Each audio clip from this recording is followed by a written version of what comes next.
আজকের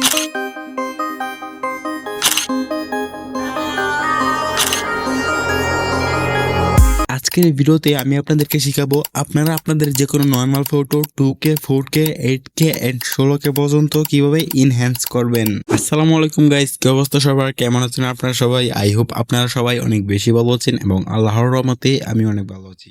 তো ভিউয়ার্স, আজকের এই ভিডিওতে আমি আপনাদেরকে শিখাবো আপনারা আপনাদের হাতে থাকা অ্যান্ড্রয়েড মোবাইলটি দিয়ে আপনাদের যে কোনো নর্মাল ফটো এই ধরনের 2K 4K 8K and 16K পর্যন্ত ইনহ্যান্স করবেন। তো ভিউয়ার্স, আজকের এই ভিডিওটা খুবই ইন্টারেস্টিং হতে চলতেছে, তো ভিডিওটা কেউ টেনে স্কিপ করে দেখবেন না। টেনে স্কিপ করে দেখলে হয়তো বা আপনারা কিছুই বুঝতে পারবেন না। তো ভিউয়ার্স, আপনারা দেখতেছেন টেক অন্তর ইউটিউব চ্যানেল, আপনাদের সাথে আছে আমি অন্তর। যে সকল বন্ধুরা এখন আমাদের চ্যানেলটিকে সাবস্ক্রাইব করেননি, এখন আমাদের চ্যানেলটিকে সাবস্ক্রাইব করে দিয়ে পাশে আসা বেল আইকনটা বাজিয়ে দেন। আর যারা অলরেডি সাবস্ক্রাইব করে রাখছেন তাদেরকে অসংখ্য অসংখ্য ধন্যবাদ।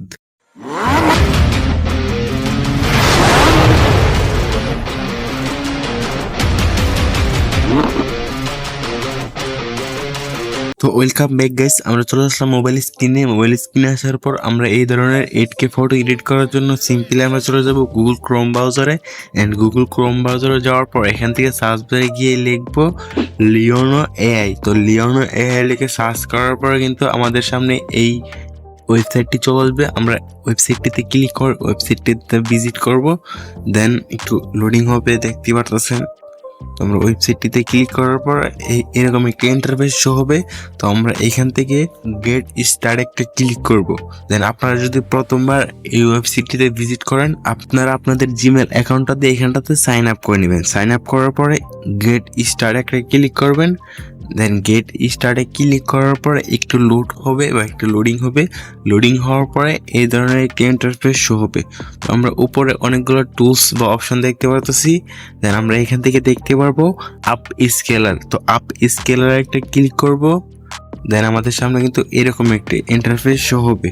তো আমরা এইখান থেকে আপলোড এই অপশনটাতে একটা ক্লিক করব। তারপর আমাদের গ্যালারি শো হবে বা গ্যালারি ওপেন হবে। তো আমরা গ্যালারি থেকে আমরা একটি ইমেজ নিয়ে নিব। আমরা যেই ইমেজটা এই ধরনের 8K কোয়ালিটি ফটো ইনহ্যান্স করতে চাচ্ছি, তো আমরা ফটোটা সিলেক্ট করব। দেন এখান থেকে নিচে অ্যাড একটা ক্লিক করব। অ্যাডে ক্লিক করার পরে কিন্তু আমাদের সামনে এরকম একটি ইন্টারফেস হবে।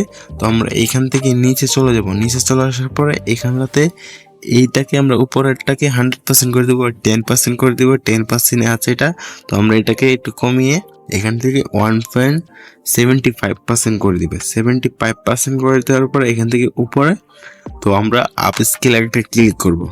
তো আপ ক্লিক করার পর আমাদের সামনে একটু সময় নিবে, তো 2 থেকে 3 মিনিট, তার থেকে বেশি নিবে না। তো কেরে এআই দিয়েও কিন্তু এটা করা যায়। তো কেরে এআই কিন্তু অনেক বেশি সময় নেই বা অনেক বেশি সময় আমাদের প্রয়োজন হয়। তো আমরা এখান থেকে কিন্তু 2 থেকে 3 মিনিট নিবে। তো আমরা দেখতে পারবো 2 থেকে 3 মিনিটের ভিতরে কিন্তু আমাদের ফটোটা ইনহ্যান্স করে দিবে।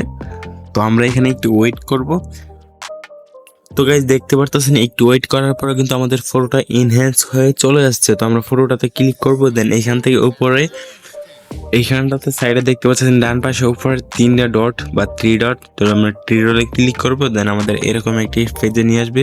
তো এটা হচ্ছে যে ইনহ্যান্স হওয়ার আগে, দেন এটা হচ্ছে ইনহ্যান্স হওয়ার পরে। তো দেখতে পারতেছেন কতটা ইনহ্যান্স করে দিচ্ছে। তো আমরা এইভাবে ফটোটাকে গ্যালারিতে সেভ করার জন্য উপরে দেখতে পারতেছি ডাউনলোড আইকন। তো ডাউনলোড আইকনে ক্লিক করবো। দেন আবারও ডাউনলোড আইকন চলে আসবে বা ডাউনলোড অপশন চলে আসবে। তো আমরা ডাউনলোড অপশনে ক্লিক করব। দেন দেখতে পারবো উপরে আমাদের ফটোটা কিন্তু ডাউনলোড হয়ে গেছে। তো আমরা ওপেনে ক্লিক করব। দেন ফটোটাকে আমরা দেখতে পারতেছি। তো ফটোটাকে আমরা সেভ তো করে ফেলছি। তো এটা হচ্ছে যে 16K কোয়ালিটি হয় নাই। তো 16K কোয়ালিটি হওয়ার জন্য আমরা আবারও এই প্রসেসটি ফলো করব। দেন আপ স্কেলারে ক্লিক করব।